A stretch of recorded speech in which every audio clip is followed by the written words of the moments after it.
The song that we're going to sing is a song that my dad had composed back way in the days, Harry Tūvaha. And also like to acknowledge the fact that we've also known the church since 1968 as well too. So hope you enjoy this. Can you lead? If you are part Niue, please come up. Niue, please come up and join us. Yeah, all the Niue. Come up and join us, please.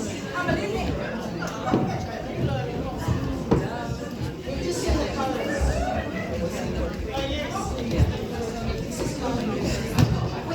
We're just going to sing the chorus. Okay. I just want to explain about the song for those, most of you not.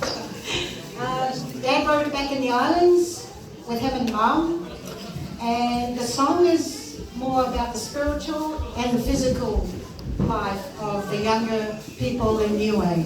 So that's basically what the song means. Okay.